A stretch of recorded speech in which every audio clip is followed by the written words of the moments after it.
Now, my next guest is not only the co-host of our favorite morning show, Fox and Friends, but also a leading nationally syndicated radio host, New York Times bestselling author, and his latest book, Andrew Jackson and the Miracle of New Orleans, is #3 on the New York Times paperback nonfiction bestsellers list. Brian Kilmeade join me now. Meanwhile, no one's ever seen you at night, but then again, you were on Tucker the other night. I was able to host. Yeah, you were hosting. And you could have memorized your open because you've been on every one of these things. You've been on the radio show, you've been on the morning show, and you're on every week. All right. Now, Brian, look, you're a guy who covers the news nonstop, and you're nonstop energy, and you read constantly. The Florida election, let's talk about that first. What is going on down there? I just talked to the Scott camp, and they're beside themselves early on, Rick Scott's camp. And I was just speaking to their chief of staff, and he says right now they have a lead of 12,500. Now, keep in mind, yeah, it was 70. I get it. But they say they're going to now do a recount by machine. They got to get that done by next week. They say the 12,500, you may think it's smaller than it was, and you're right.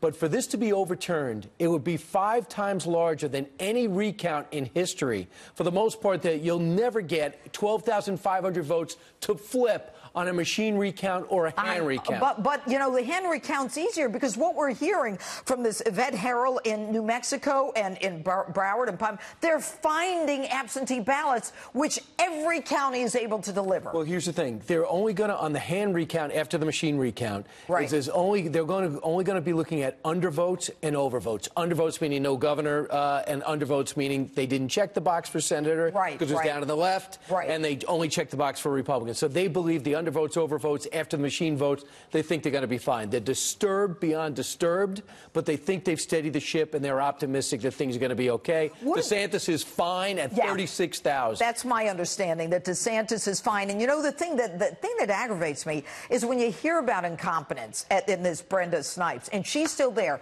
Rick Scott could have fired her, but he didn't. I don't know why he didn't, but he didn't. And now he's suffering the consequences. Couple of things. You know this better than I will ever know this, but I did talk to the Scott camp, and I said, why wouldn't you fire him? Appointed by Jeb Bush, but she wins re-election. To go in and fire somebody that was into elective office is much more difficult than going into IBM and saying, Mr. Vice President, you're gone. Brian, here's the bottom line. When you have a judge in a case who's willing to not only outline the laws she violated and say she's guilty of, she's violated those laws, but then reference another case saying it's the kind of thing that's appropriate for dismissal, the guy's giving them the runway for that. But I want to talk about your book for 1 second. Now, you got this New York Times bestseller, Andrew Jackson. They compare him to Donald Trump. But when you see what's going on in America today, we've got half of the country this way, half of the country the other way. People are at each other's houses, yelling in their face. Congress people like Maxine Waters, you make a crowd, you get them out.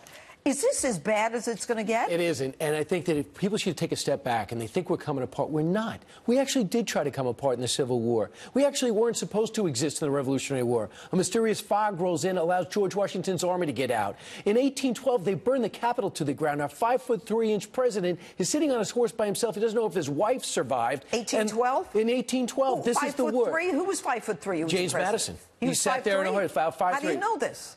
Because I measured him right before he passed away. Smartest president we had. He sat there, no leadership ability, but he was able to rally the country. Andrew Jackson did in the Battle of New Orleans, reversed everything. If you understand where we came from, you will not panic. We're in the #1 economy with the #1 military. Everyone's trying to get here still. Things have never been better. They could be better because we always want to be better. That's part of democracy. We fight in public and people think we're coming apart. That's just the way we do things. The rough patches, yes, but we'll come through it. If you understand where we've been, you will not panic where we are. All right. So you reference the wars. You reference the White House burnt down.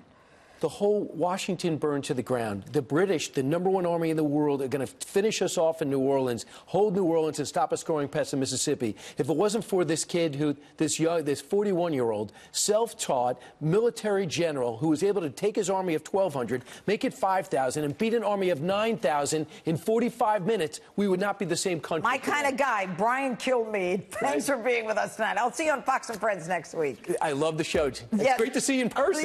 Yeah, especially you at night. I thought you went in at night. I would never see it at night. I've never even saw the studio before. Yeah, you've never seen my studio? Beautiful. You like it? Yeah, I like it too.